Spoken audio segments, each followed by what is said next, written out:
Avec Adobe Photoshop CS6, vous pouvez créer des éléments qui vont être répétés à l'infini, un peu comme s'il s'agissait des frises par exemple. Donc l'on appelle en fait cela des motifs.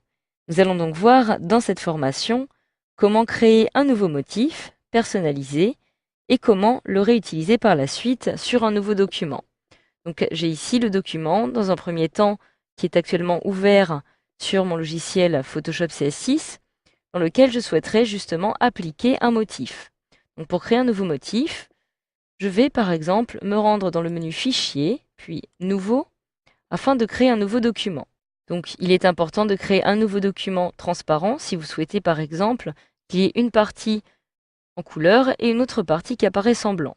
Je vais donc dans un premier temps me rendre ici pour le contenu de l'arrière-plan afin de choisir un arrière-plan transparent. Je peux ici définir la largeur et la hauteur de ce motif. Donc les motifs ne sont généralement pas très grands. Je vais alors choisir une unité en centimètres et sélectionner 5 cm de largeur sur 5 cm de hauteur. Il s'agira donc d'un motif en carré, pas très grand et que je pourrais justement réutiliser directement sur mon document. Je clique alors sur OK pour valider le tout. J'ai désormais ici la zone de travail sur laquelle je vais pouvoir travailler pour réaliser mon motif.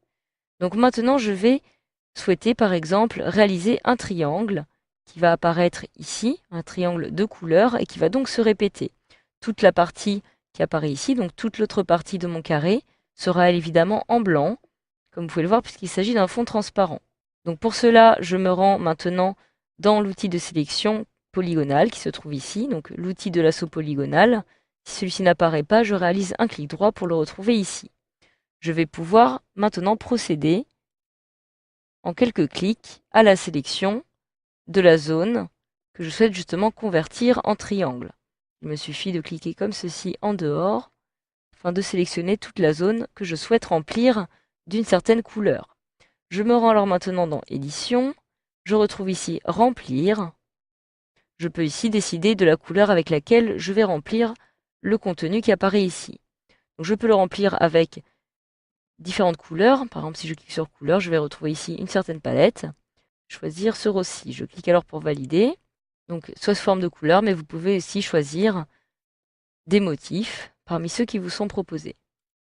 Je me rends en couleur. Je sélectionne alors par exemple cette couleur-ci et je clique sur OK pour valider. OK une deuxième fois.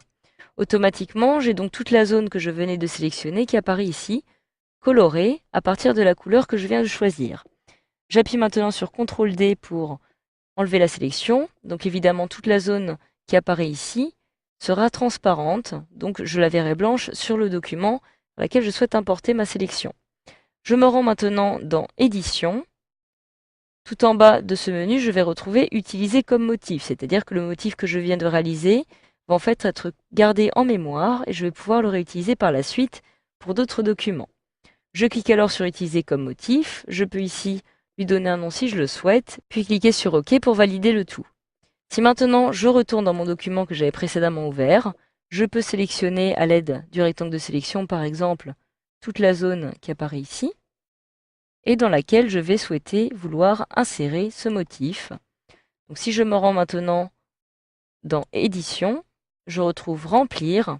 Je peux ici choisir de remplir avec un motif et je vais retrouver ici justement le motif que je viens de créer.